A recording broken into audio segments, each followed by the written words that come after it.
it's not 100% necessary.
They call him the craftsman. No, the craftsman. I like the way that you move. I like the things that you do.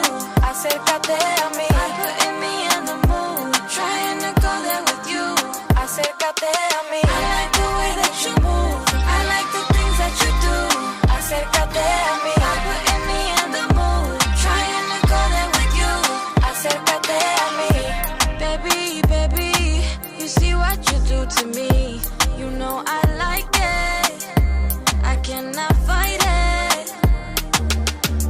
The way that you make me feel, you make it hard to leave. You're so enticing. You know I like it. Move your body, mueve tu cuerpo y dame lo que yo quiero. La di-da-di. Cierra tus ojos y siente lo que yo siento. I like the way that you move. I like the things that you do. Acércate a mí. Putting me in the mood. Trying to go there with you. Acércate a mí. I like the way that you move. I like the things that you do. Acércate a mí. Putting me in the mood. Trying to go there with you. Acércate a mí. You gotta work for it. You know what they say. Things never come easy.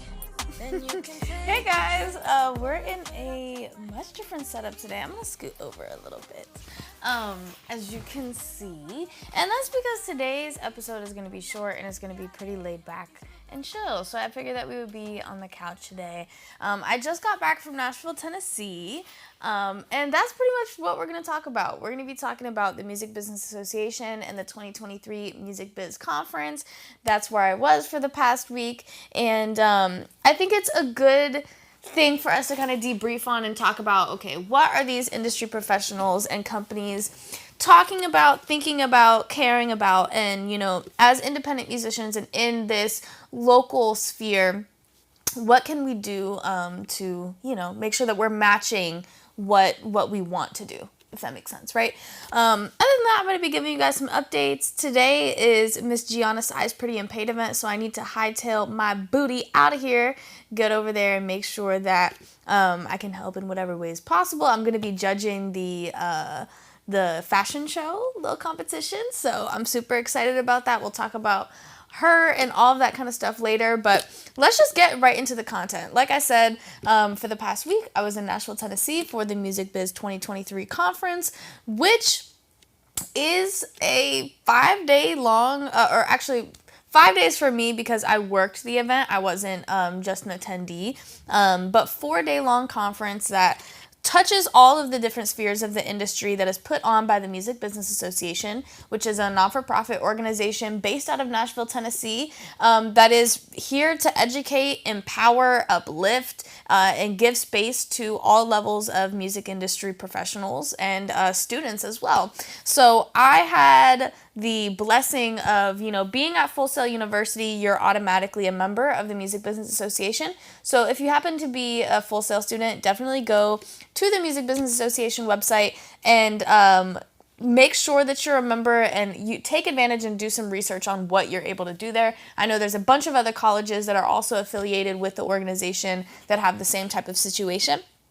So if you're a music business school and you're at an entertainment or music business forward school, definitely check in because you're very likely a member already. And last year I had the awesome opportunity of going up and helping them as a volunteer session lead for the 2022 conference, which was the first conference back from COVID, and that was crazy. I had the same position again this year. I was invited back very graciously by the phenomenal Music Biz team, who are just a group of really awesome people. I just want to take a second to just give a lot of thanks and shout out to Nicole and Aaron at the Music Biz team. Those two, you know, are just absolutely phenomenal and really help make, you know, our jobs as you know, event staff really, really, really just great. And yeah, so I had an amazing time again this year in that same position, and I wasn't able to go to a whole bunch of programming because, like I said, I was working, but I'm able to get the gist of everything, and I wanted to bring back kind of some pillars. As you can see over here, I have some examples of stuff of what this year's conference was about, right? So the first one, which I don't have an example, a visual aid for, is metadata. I'm not going to talk about it too much. And actually, before we get into all of this, I'm getting ahead of myself. If we could switch over to my computer screen, I want to show you guys the Music Business Association website real quick, just so that you guys can take a look at it, be familiar, and hopefully this kind of you go and do it on your own, right? So this is the main page. As you can see, the Music Business Association creates the rooms in which the important conversations that shape our industry's future take place. We know that when we work together, our industry, your business, and your people will be stronger. Our membership represents every major segment of the global music business, including labels and distribution, music streaming, retail and wholesale, publishers and PROs, rights management and metadata, artist managers, and tech startups. And then right here, you can figure out, like I was saying, if you go to a music business or entertainment forward school, definitely check if you're a member. If you don't happen to go to one of those schools, but you really want to, you know, see what this organization has to offer you, go ahead and join. You can see some of the events. Obviously, this just passed. They do have a really dope educational webinar series that happens via Zoom that you can check out. And then they also have something called a Music Biz Roadshow. So most of the in-person stuff, specifically the conference itself, happens in Nashville, right? But the roadshow is taking kind of microcosms of these conferences and of these conversations and taking them on the road. So I believe they did one in Atlanta and one other city, and that they're planning on going to a couple more. For my Orlando folks, let me know if there's an interest for this, because I would love to be able to talk to them about, you know, if I can show them that there's a want for it coming down south. You know what I'm talking about, down south. Moving forward, they also have something called Nylon, which I'll scroll up real quick. If you go to this page, you have, like I said, events, education, empowerment. The empowerment stuff has to do with a lot of like DEI stuff, mental health, different committees on certain things.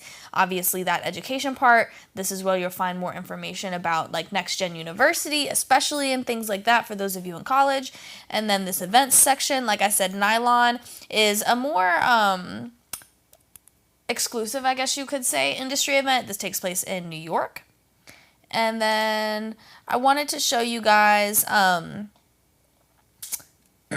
little bit just to have a reference of what this year's conference looked like. So these are the sponsors. These are folks that, gave some money to Music Biz and had certain activations at the event or at several events, had certain after parties and things like that. So shout out to them for being super awesome. And then this is the 2023 schedule. So this is kind of the crux of what I'm going to be talking about today. And really these dotted colored circles right here is what we're going to hone in on. These are all of the different categories and sectors of the workshops that took place this year. And like I said, the 4 pillars, the first one that we'll talk about is metadata. So what metadata is the information within your audio file. Is the best way to kind of describe it. I'm not going to do a deep dive because that is Music Biz's job. We are just going to kind of brush over things. But there's a lot of information that has to do with making sure that your metadata, the information that you're submitting to different companies, registration collector, or royalty collectors and things like that, it needs to be correct so that you're actually getting your money. And that, especially, in the age of just digital technology and things like that, is super important to stay up to date on, as there's always going to be just new advancements and things in that space. And then I do have my visual aids here for the next ones, and these are also ones that I'm a little bit more passionate about and a little bit more excited about, so we'll probably spend more time on them. Number 1, I have this super cool vinyl here, you guys. This is freaking amazing. So this is an actual vinyl. This is a physical record, right? Now, it's also an NFT. This is a physical NFT, and I have never seen this be executed before. I've heard people talk about it. If you've been watching the show for a while, you know that we talk about the metaverse, NFTs, Web3 quite often. But I actually have a physical NFT in my hand, and how this works is that, so you purchase the vinyl record, this, and we'll talk more about who created it in a second, but you purchase the vinyl record, and then if you see this little white sticker here, this says open your phone and tap here. So the same technology that you use for Apple Pay, the dot cards, that kind of stuff, takes you to a link for this NFT, this piece of work, and it takes you to essentially like an authentication page where you can then claim your NFT. It has a certain amount of ether that is related to it, connected to it, and I think that it's super cool. I'm super happy that I have this like physical product in hand. This is something that I'm gonna like keep around for a while, and y'all will probably see on a wall or something as decor, because like I said, we talk about this a lot. I find all this stuff super fascinating, super intriguing, and the fact that I have something like this to show you guys is super cool. This is manufactured by Vinyl Key. So real quick, let's transition to my screen again. But yes, so this is Vinyl Key, the company that manufactured this. So if you're interested in manufacturing some vinyl, and possibly some vinyl that's like this, definitely go and talk to them. Just more information and things. This specific vinyl that they did, though, is a collaboration with Warp. So this NFT project,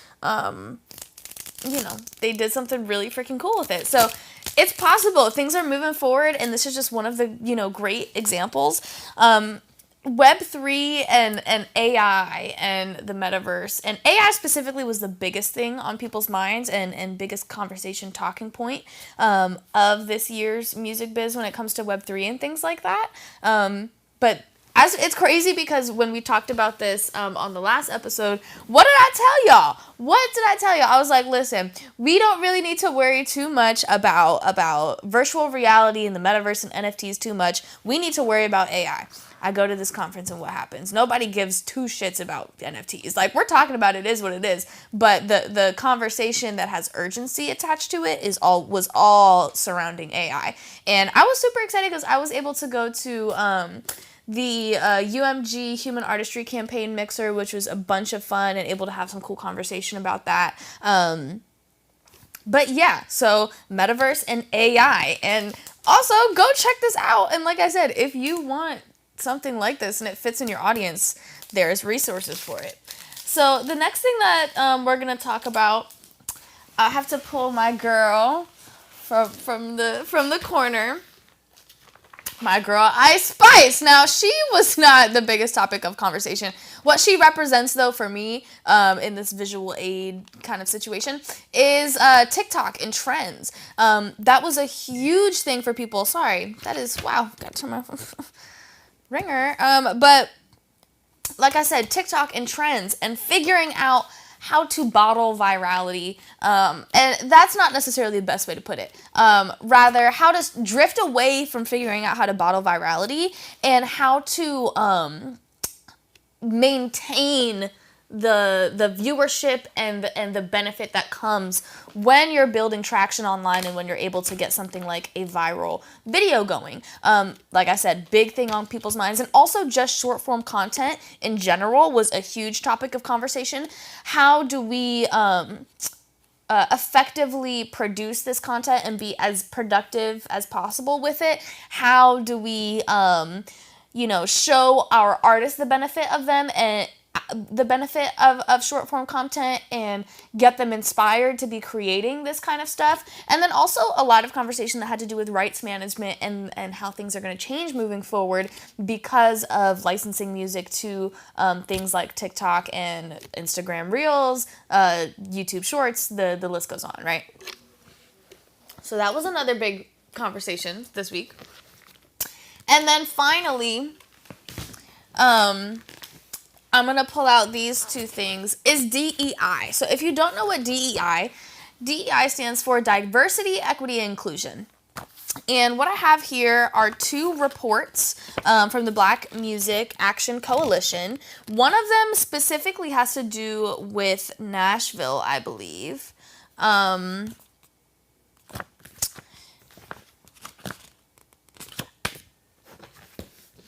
But these are phenomenal reports with some really, really awesome information. I'm thinking about doing some kind of like live readings of these and breaking them down because I do obviously have access to the information and it's great stuff. But the reason I chose these as my visual aid is, like I said, DEI is a huge conversation on a lot of people's lips, especially at the Music Biz Conference. They make it a huge effort to put those conversations to the forefront because it's something that they care about. Once again, huge shout out and big love to them because I'm pretty sure the stat was like they have 50% women and 50% folks of color. And they just do a really good job of like setting the standard of how, they talk about how companies should be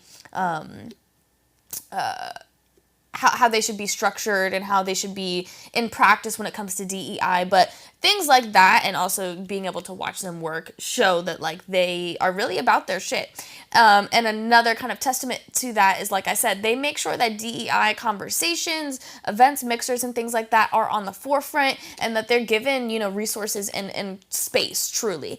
And I think that is super awesome, but it shows when those DEI events, panels, whatever the situation are taking place, there's a lot of takeaways from it, right? The first takeaway that I'll talk about is that as a whole, the industry wants to do better.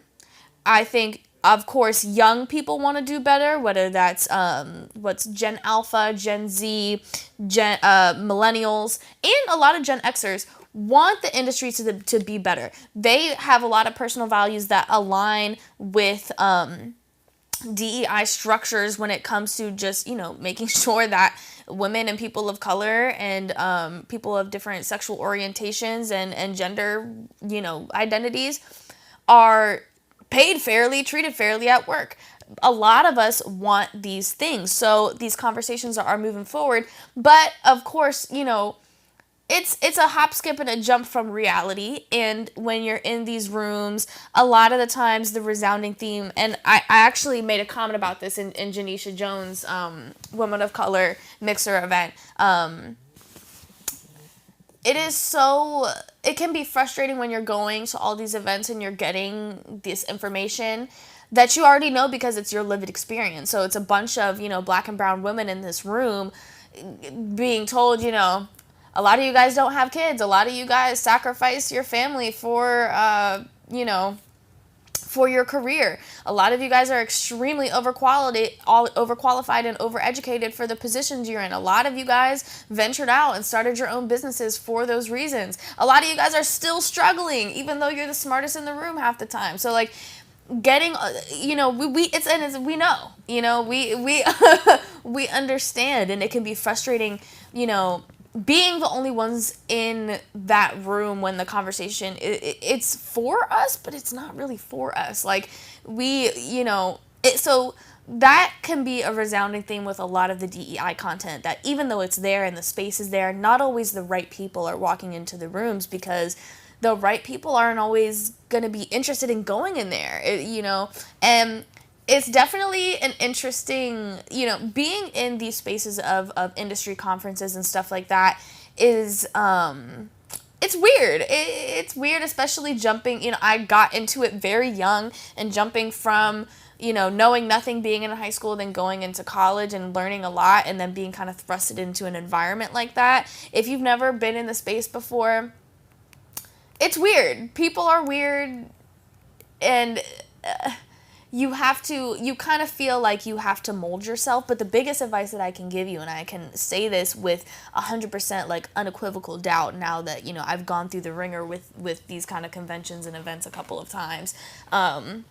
Don't try to conform yourself. Do not care about the most powerful industry professionals at the company that you want to work at. If they're looking at you weird, or if they don't want to give you the time of day, that's fine. It's cool. Do not let it get to you. Just be yourself and be present in the moment. That was my goal this year, of course, doing my job and fulfilling my position with the organization. But I told myself, I'm not looking for anyone this year. I am going to be present. I'm going to enjoy myself first and foremost, but I'm going to meet who I'm going to meet. And, the most fruitful relationships for me personally have come out of that, which is why, I told myself this is what we're going to do. And I just want to communicate that theme, because it can be, being in this industry, when you're first getting into it, especially if you're young and you're not a Nepo baby, you don't have background in this, you feel like you have to change yourself to fit in and to appease these folks, because they have the power to change your life. They do. But the people who will respect you the most and that you will have the best relationships with are the ones who are going to see you for who you genuinely are, and appreciate your energy and appreciate the true value that you bring to the table, because then you're going to grow together, you're going to learn together, and it's always going to be beneficial. So with that being said, that's how I'm going to wrap up today. My boyfriend is calling me, and I'm going to clip this and send it to him, because that's not okay. I'm on air right now. You should know that your girlfriend is doing her job. Don't call me 6 times in a row. Something's probably wrong. Anyways, but other than that, some quick updates with Dare to Defy. Please, he's calling me again. Please submit to this podcast. Some things are going on with Dare to Defy Radio, but just stay tuned, because it's gonna be dope. But get your music in. We're still doing the free reviews. It's still always going to be staying free. Let me know if you're interested in interviews and things like that. If you want your freaking record or your magazine or whatever it may be to be sitting on the couch with me or sitting on a table with me while we're doing these lives, let me know, because we can definitely make that happen. Especially if I'm talking about your music. Like, that would be super dope, super awesome. Pop out if you're watching right now and you're in the Orlando area. Pop out to the Pretty and Paid event. hosted by Gianna Sai, and the Bad Brigade is going to be sponsoring, just helping out. What else do we have coming up? Me and PJ got to figure out the jam session days, so you'll see flyers for all of that kind of stuff soon. But other than that, if you've got events coming up in June, let me know so I can get them on the event calendar. Just stay tuned. I think Daring Defy is going to go through a little rebranding soon. You know, keeping the energy, but just elevating, because that's always the goal, just continuous growth. But I'm going to shut up now because it's time to go. Bye, guys. I will see you not next week because I'm going to be in Puerto Rico because my birthday is in 3 days. But I'll see you guys on the flip side. Check it out, look. Imagine living in hell while living in hell. Deep breath, hounds, butcher who bail. Money like hell, it's fresh. Terry that get it on top of the block that I got with me. Wet dreams, fiends, pull up wherever, get right with me. High women, 550, this dope got me right with me. Light up, baby, cause Micah bring kites every time when he hit the stage. Post a pic on your page, show 'em we pay.